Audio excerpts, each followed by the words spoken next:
Hello guys, welcome back to my channel ABC smart classes. हम 12वीं exercise कर रहे थे।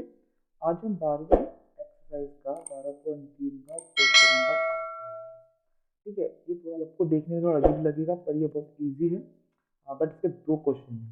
इसकी लैंग्वेज पे ध्यान देना। अगर लैंग्वेज समझ में आती है तो सवाल बहुत आसानी से हो जाएगा।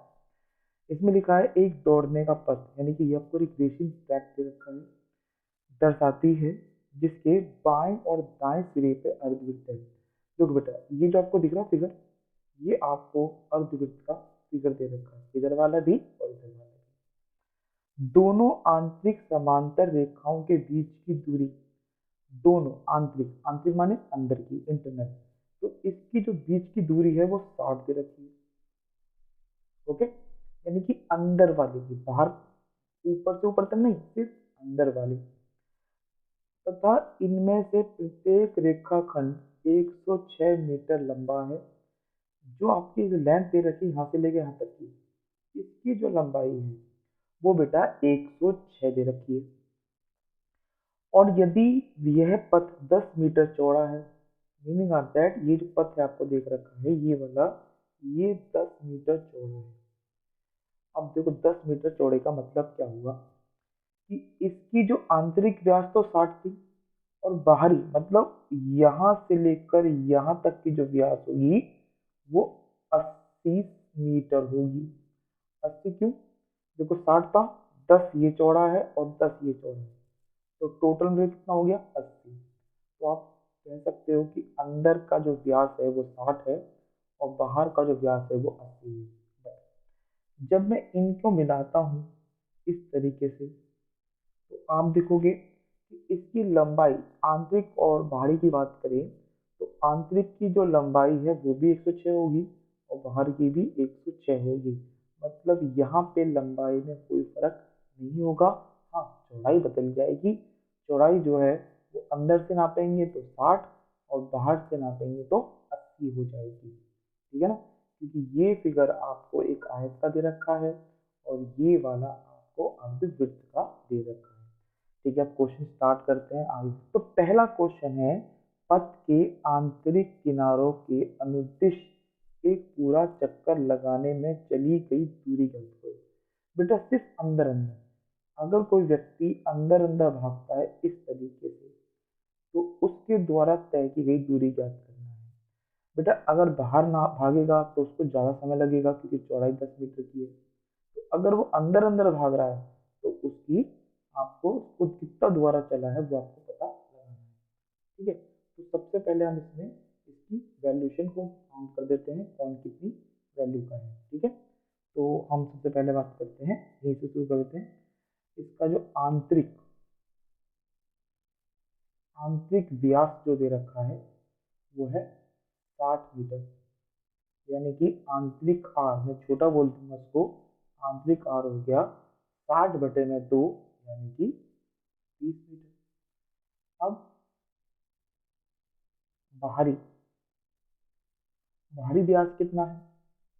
वही बताया ना, यहाँ पे 60 है, यहाँ से लेकर यहाँ तक को पूरा कितना हो जाएगा? 80। तो ये हो जाएगा आपका 80 मीटर।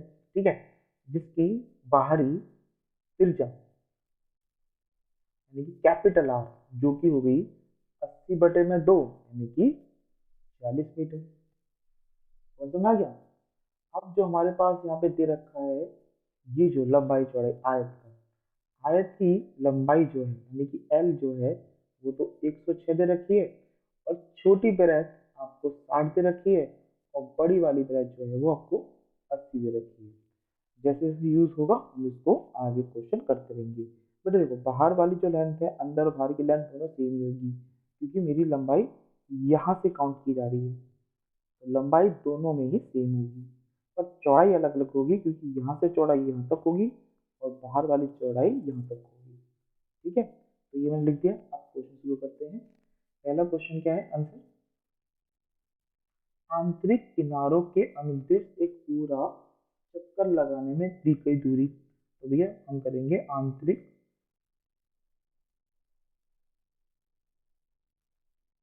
किनारों के अनुदिश एक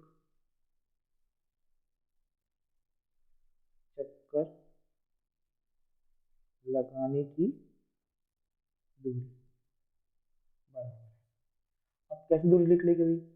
देखो, सिर्फ चक्कर लगा रहा है वो, तो ये तो दो चाप हो जाएगी। आप चाहो तो कर लेते हैं।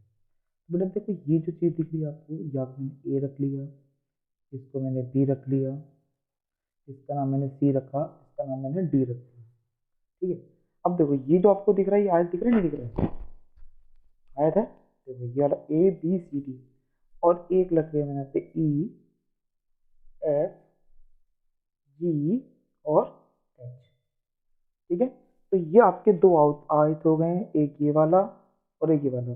इसकी जो लेंथ है वो 10 मीटर हो जाएगी। आप सॉरी, ब्रेथ जो 10 मीटर होगी, लेंथ उधर भी 6 है और इधर भी 106 होगी। सेम लाइक दैट यहाँ पे भी आपकी 10 मीटर ब्रेथ हो जाएगी, और जो लेंथ है यहाँ पे भी 106 होगी, यहाँ पे भी 106 होगी। अब बेटा क्वेश्चन कर लेते हैं। क्वेश्चन कहता है हमसे कि आंतरिक किनारे का अनुदिश चक्कर लगाने में दूरी ज्ञात करो। अब देखो, दूरी का मतलब क्या है? अंदर की तरफ चक्कर लगा रहा है इस तरफ से, तो अगर आप देखोगे तो दो तो लेंथ लग रही है आपकी, और ये दो अर्धवृत्त लग रहे हैं आपको, समझ लो। एक अर्धवृत्त ये है और एक अर्धवृत्त ये है। तो एक इसके अर्धवृत्त की परिधि और एक इस अर्धवृत्त की परिधि, या फिर चाप भी बोल सकते हो। ठीक है ना? ये ई जो आपका ये सी है, सी एफ चाप या डी जो है, ये ई है, तो सी ई चाप या डी एफ चाप है, उसको आप दिखाओ। हम चाप की बात कर लेते हैं। तो यहाँ पे हम सबसे पहले लिखेंगे इसकी अंतरिक्ष जो लंबाई है, पथ की लंबाई है, तो दो इस आयत की लंबाई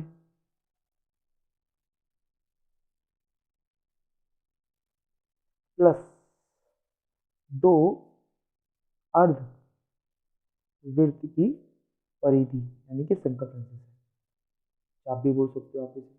दो आयत की लंबाई कितनी है बेटा? 106 प्लस दो अर्धवृत्त की परिधि क्या होती है? 2 पाई आर बटे में 2, क्योंकि 2 पाई आर तो उसकी वृत्त की परिधि हो गई, और आधी है तो 2 की से डिवाइड करना पड़ेगा, तो 2 से 2 कट गया, इसकी गुणा हो गई, ये होगी 212 प्लस, यहाँ पे वैल्यू रख देते हैं 2, 22/7, और आर कितनी है बेटा? 30। ठीक है ना? आर बराबर 30 इंटू 30। अगर कटता है तो काट दीजिए, नहीं कटता है तो सॉरी, दो वाली एक बनती है, कटता है तो काट दीजिए, नहीं काटते हैं तो छोड़ दीजिए। तो ये आ गया तुम्हारे पास 212, दो या छः, छः दूनी 12, यानी कि 1320/7। आप एलसीएम ले भी सकते हो, मतलब जैसे वैल्यू है आप ये भी छोड़ दो, या इसका एलसीएम ले लो। तो 7 एकम 7, इसको जोड़ा तो 7 दूनी 14, 7 एकम 7, नीचे नीचे गुणा करी और क्रॉस मल्टीप्लाई करा, तो ये आ गया आपका 1484 प्लस 1320। इनको जोड़ते हैं तो ये आएगा तुम्हारे पास 0, 4, 0, 3 से 7 और 1 8 और 2 बटे में 7 मीटर। यहाँ पे मीटर का स्क्वायर नहीं आएगा, सिर्फ मीटर आएगा, क्योंकि हम परिधि को नाप रहे हैं। अब बेटा दूसरा सवाल है, इसका क्षेत्रफल निकालना है। तो देखो, क्षेत्रफल के लिए इस बाहर वाले में से अंदर वाला माइनस कर दीजिए, समझ लो, और इस दो वृत्तों को जोड़ देते हैं, समझ रहा है? तो अब शुरू करते हैं, दूसरा रफा निकाल रहे हैं। तो क्षेत्रफल में आपके लिए क्या करना है? देखो, ये पहले क्या है, बाहर वाले पथ में से अंदर वाला माइनस करना है। ठीक है। और ये जो दो आप दिख रहे हैं, ये दो आपके आयत हैं, दिख रहा है? यहाँ से और यहाँ तक एक आयत ये रहा, और एक आयत बेटा ये रहा। देखो, कुछ टीचर क्या करेंगे, इस बाहर वाले में से ये अंदर वाला माइनस करेंगे। तो आप बाहर वाले में से अंदर वाला माइनस करें, या सिर्फ इसी को यूज कर लें, ये आपकी चॉइस है, क्योंकि बोर्ड का एग्जामिनेशन है, और बोर्ड के एग्जाम में कुछ भी चलता है, मतलब आपको पैटर्न आना चाहिए, आंसर सही होना चाहिए। अब यहाँ पे टीचर की जबरदस्ती नहीं चलेगी, क्योंकि पेपर जो है वो बाहर चेक होता है। ठीक है। अब शुरू करते हैं इसका सॉल्यूशन। पार्ट दूसरे का, पार्ट दूसरा कह रहा है पथ का पथ पथ का क्षेत्रफल ज्ञात करो। अब पथ का क्षेत्रफल बराबर क्या होगा, पथ का क्षेत्रफल बराबर होगा ये वाला, दिख रहा आपको, 2 आयत का क्षेत्रफल। देखो यहाँ पे ध्यान रखना है कि जब मैं इस आयत की बात कर रहा हूँ, यहाँ पे L बराबर तो 106 है और B बराबर जो है वो सिर्फ 10 है। क्यों, मैं इसकी बात कर रहा हूँ, ठीक है। प्लस बाहरी अर्धवृत्त का क्षेत्रफल माइनस आंतरिक अर्धवृत्त का क्षेत्रफल। ठीक है, समझ में आ रहा है। अब यूज कर लेते हैं, दो आयत आयत का क्षेत्रफल। अब दो मतलब दो, आयत का क्षेत्र मतलब L इंटू बी, प्लस दो बाहरी क्षेत्रफल यानी कि 2 पाई आर स्क्वायर बटे में 2, ये बड़ी आर होगी, माइनस 2 आंतरिक का, तो पाई आर स्क्वायर बटे में 2। समझ में आ गया। अब यहाँ पे 2 से 2 कट गया, ये भी 2 से 2 कट गया। अब यहाँ पे 2 L भी बचा है, तो 2 L कितना था 106, B कितना है इसमें 10, प्लस इसमें से क्या मैं पाई कॉमन निकाल सकता हूँ, बिल्कुल सही, मैंने पाई कॉमन निकाल दी। यहाँ क्या बचा, आर का स्क्वायर माइनस आर का स्क्वायर, ठीक है। तो इसको तो गुणा करके आ गया, 2 गुणा में 1060, पाई का मान है 22/7। अब आर जो है बड़ी वाली 40 की है और छोटी वाली 30 की है। अब इनका भी क्या चल रहा है, स्क्वायर है, तो या तो इनका स्क्वायर यूज कर लेना या फिर एक बार प्लस और एक बार माइनस करके इसको सॉल्व कर सकते हैं फॉर्मूले की मदद से, ठीक है। तो ये गुणा करा तो ये हो गया 0 2 1 2, प्लस ये 22/7 है, एक बार 40 को जोड़ दिया और एक बार 40 में से 30 को घटा दिया। ये पहले भी पढ़ा था ना, तो ए स्क्वायर माइनस बी स्क्वायर है, तो बिल्कुल सही। तो ये हो गया 202 प्लस 22/7 इंटू में 70 इंटू में 10, क्योंकि देखो 70 आ गया, 7 से ये कट गया, तो वैल्यू आ गई 2120 प्लस 2200,